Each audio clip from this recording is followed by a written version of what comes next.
This is Monsanto's Roundup.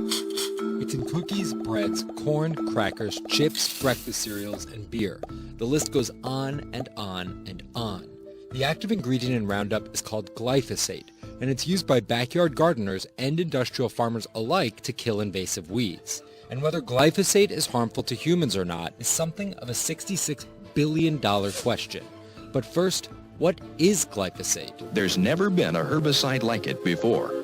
Glyphosate was originally introduced in 1974 by Monsanto. Its use in American agriculture has soared nearly tenfold since Monsanto introduced the first genetically modified Roundup Ready seeds in 1996. Glyphosate is now used in more than 160 countries, with more than 1.4 billion pounds applied per year. And while Monsanto lost patent protection over glyphosate herbicides in 2000, the company still has about 40% of the $8 billion global herbicide market, because of what is called the, quote, virtuous cycle. Monsanto sells its genetically modified Roundup Ready seeds to produce cotton, corn, and other commodities to make them resistant to glyphosate's herbicidal effects. More sales of the GMO seeds beget more use of Roundup.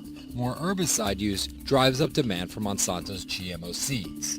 For 25 years, that cycle's enjoyed an unblemished run in our crops, soil, and food, until now. Now, Monsanto has its own invasive species creeping in.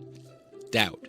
On its website, Monsanto says glyphosate is about half as toxic as table salt and more than 25 times less toxic than caffeine. More than 1,000 farmers and herbicide applicators stricken with non-Hodgkin's lymphoma disagree. Hundreds of plaintiffs with cancer have filed a class action lawsuit against the company. In 2015, the International Agency for Research on Cancer, known as IARC, determined glyphosate to be a probable carcinogen. Remember that $66 billion? That's where this comes in. It's how much Bayer is offering to buy Monsanto for. But if glyphosate is thought of as cancer-causing, it may back out of the deal completely. But what would life without glyphosate look like? According to Bloomberg agriculture expert Christopher Perella, it wouldn't be pretty. The alternative would be a step back, and it would definitely affect farmers' income, their profitability, the way they do business.